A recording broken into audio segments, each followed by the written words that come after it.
माहिती घ्या. अरे हळूच बोलतो, ज्याचा आत्मा तो दुखतो ना त्याला कळते. तुम्ही अजून सिमेंटच्या बिल्डिंग मध्ये आहे, आम्ही शेतीवर जातो, आम्हाला माहित आहे.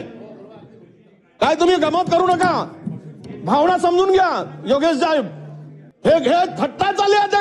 अध्यक्ष महोदय ही पूर्ण शेतकऱ्यांच्या तोंडाला पाणी पुसण्याचाच प्रकार दिसतोय सरकार या उत्तरातून. कारण शेतकऱ्यांच्या भावना समजून घ्यायच्या नाहीत, या वस्तुस्थिती आहे ती मांडायची नाही, लपवायची. अध्यक्ष महोदय, मंत्री महोदयाकडून या प्रश्नाच्या उत्तराला शेतकऱ्यांना दिलासा देणारं उत्तर अपेक्षित होतं. अध्यक्ष महोदय काय काय उत्तर दिलं? अहो तुम्ही जरा डोळे उघडे बघा, जाऊन बघा व्यापारी काय करतायत. आणि तुम्ही सीसीआय 21 क्विंटल हेक्टरी खरेदी होत होता, किती क्विंटल आलाय? पूर्वी तर 10 क्विंटल होता, आता 15 क्विंटल केला हेक्टरी कापूस सीसीआयनी. आणि अध्यक्ष महोदय लांब धाग्याचा कापूसच घेतात, तो रिजेक्ट करून फेकून देतात. आलेल्या 50 गाड्यापैकी 40 गाड्या वापस केल्या जात आहेत. जरा माहिती घ्या. अरे हळूच बोलतो, ज्याचा आत्मा तो दुखतो ना त्याला कळते. तुम्ही अजून सिमेंटच्या बिल्डिंग मध्ये आहे, आम्ही शेतीवर जातो, आम्हाला माहित आहे. काय तुम्ही गमत करू नका, भावना समजून घ्या. योगेश साहेब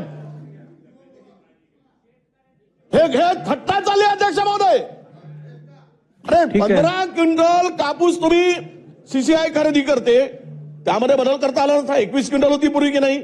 मंत्री महोदयांनी सांगावं. 15 क्विंटल का केली? मनामध्ये आरडाओरड केली. आणि विशेष म्हणजे अध्यक्ष महोदय यामागचं षडयंत्र काय? जो कापूस निर्यातीवर हे 0%, पहिले 12% होता, आता 0%वर आणला. म्हणजेच परदेशातून मोठ्या प्रमाणात कापूस भारतात येईल, मोठ्या प्रमाणात. आणि इथे कापसाचे भाव पाडण्याचं षडयंत्र आहे. का गरज होती? जे 12% निर्यात शुल्क होती,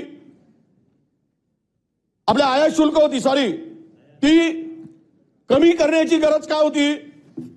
जुन्यावर आज का आणलं? अध्यक्ष महोदय याचं उत्तर मंत्री महोदयांनी द्यायला नको, पाठपुरावा करायला नको.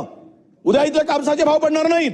माझा स्पेसिफिक प्रश्न असा अध्यक्ष महोदय, मला मी मंत्री तुमच्या उपस्थितीमध्ये सांगतो, ह्या मंत्री महोदयांना आणि यांच्याबरोबर पुन्हा 3-4 सत्ताधारी आणि 3-4 विरोधी पक्षाच्या आमदारांना घेऊन चला कुठल्या खरेदी केंद्रावर, आपण आदेश द्या तिथून. आणि वस्तुस्थिती आल्यानंतर सरकारचे डोळे उघडतील.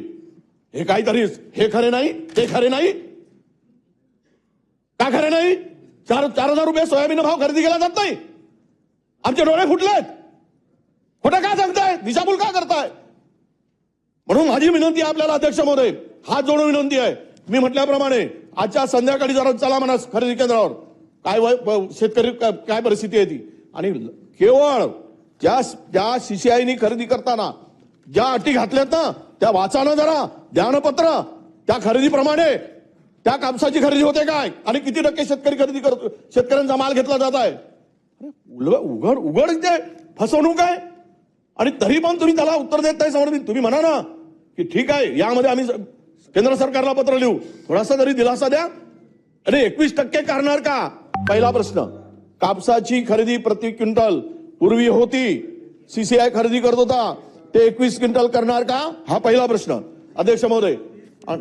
आणि नाही 21च खरी, आता ते 30 म्हणलं तर पुन्हा ते घेतली अध्यक्ष महोदय. पण आम्ही किमान ते करणार का याचा